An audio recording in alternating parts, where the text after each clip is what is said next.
Pray with me. Let the words of my mouth and the meditation of my heart be acceptable in your sight, O Lord. Amen. Amen. Good morning. Good morning. First of all, I want to thank Father Matt for the opportunity to speak this morning. I am thrilled to be able to join the Grace community as their official ordinand of the Diocese of New York. I reached out to Father Matt about a month ago because my husband, Link, and I retreat from New York City on the weekends to Cornwall, and I wanted to find a church as I moved forward with my holy orders, a place where I could participate at the altar as needed. Matt and Allison and everyone has been just so incredibly welcoming. In fact, I'm beginning to understand the secret to Father Matt's ministry. His radical inclusiveness and enthusiasm for participation is his secret sauce. I think you all know exactly what I am talking about. And what a propitious time in the calendar to be given the opportunity to talk about new growth on the vine. As we come out of our winter caves after the winter we have endured, I am more grateful than ever to see new growth on our own vines. I'll bet you are too. Turning to our gospel reading today, we have an abundance of vine imagery. We find ourselves squarely in the middle of what scholars call Jesus' farewell discourse to his disciples. Historians place the writing of John's Gospel at about 90 to 100 Common Era, and this makes John's Gospel the latest in the canon. Scholars agree that John was familiar with the earlier synoptic stories, as we see parables and healing stories that John is telling that we are familiar with. John also follows a similar narrative arc with some differences in details of time and place, but what distinguishes John's account of Jesus' life is the self-proclaimed divinity of Jesus as one with the Father. John moves us away from the historical Jesus rooted in time and place, introducing Christological language that asks us to examine the divine within. John's signature use of dualistic language, dark and light, revealed, concealed, understanding, misunderstanding, is highly metaphorical. I would even argue that John's Jesus as the Christ is both mystery and pure truth. I am the vine, and my Father is the vine grower.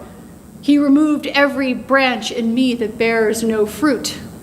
Every branch that bears fruit, he prunes to make it bear more fruit. This is active work. God's agency, God's action is encountered in relationship with one another. Abide in me as I abide in you. We already know what this primordial relationship looks like. We all do. Some of us are parents, and we are all children of a parent. There is not a parent I know who has not had to check their assumptions, count to 100, and take a walk around the block as they seek to abide by their children's decisions, as they abide by their child in their addiction or illness or worse. Our abiding in God as the wellspring and source of uncompromised love requires that we check our assumptions all the time. That vine, having produced the most precious fruit in the form of a child, must be pruned so that we are taught over and over what it is to be stretched, even into the most expansive love. Right after Father Matt asked me to preach on this passage, I received an email from an old friend of mine. Paul and I went to boarding school and then on to Wesleyan University together. Paul is African American and has served on multiple nonprofit boards that focus on education and social service for the underserved Black and brown communities. Paul has recently been exploring his own coming-of-age story in the 70s and 80s in largely affluent and white educational institutions. He recounted to me a conversation that he had had with an old teacher from the boarding school we went to together, who was coming to terms with his own racial insensitivity from those years. Paul wrote, and I quote, "I shared my feelings and sense of guilt because I had been tested in my own family on matters of sexuality and gender identity. Race does not put me beyond reproach." Paul went on to describe the uncomfortable memory of a college classmate sharing the story of a gay brother, to which Paul painfully remembered responding that he thought being gay was unnatural. Paul is now the father of 2 sons, 1 gay, 1 straight, and a transgender daughter. He writes, "20 years later, my kids have tested me on this front in unexpected ways. I have learned, like many others, that parental love expands our horizons." He writes, "We all change, we all grow, and here's to more growth." In my work as a hospital chaplain at Memorial Sloan Kettering, my own assumptions were recently checked as I spent the morning being shadowed by a palliative care fellow who was taking an elective in spiritual care. This physician's assistant had come from being the chief medical examiner in Brooklyn for a decade. When I asked her how her fellowship was going, she paused for a moment before admitting that she felt a bit like a black sheep in the fold, struggling with what she saw as a privileged patient population.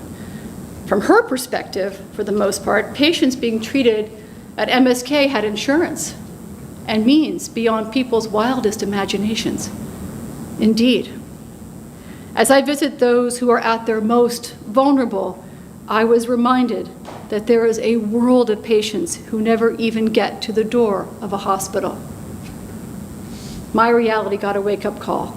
My perspective checked. Commentary points out that the farewell discourse in John follows a well-known pattern from Greek and Jewish literature.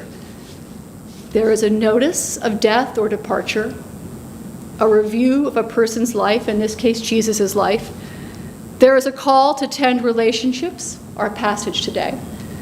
There is an acknowledgement of revelation, coming events, and an exhortation to believe, love, and abide. And finally, there is a nod to legacy and to the greater works to come. When I read this, a little bell sounded in my head, as in fact, this is the pattern that I have seen unfold with my patients over and over again. There is a moment in the trajectory of a patient's experience with cancer when her body and the spirit have been pruned down to the bone. Every branch that has not borne fruit must be cut away because there is no time to waste. The material desires that have fueled acquisition and the bread of anxiety that has caused friction has been made inconsequential. None of it matters, as it bears no fruit. What is left is the artery branch that bears the fruit of love. Jesus says, "You have already been cleansed. Abide in me as I abide in you." This is the moment of pure clarity, pure connection. This kind of love wants to empty itself into the parent, the child, the sibling, the friend, so that it can be carried permanently in memory.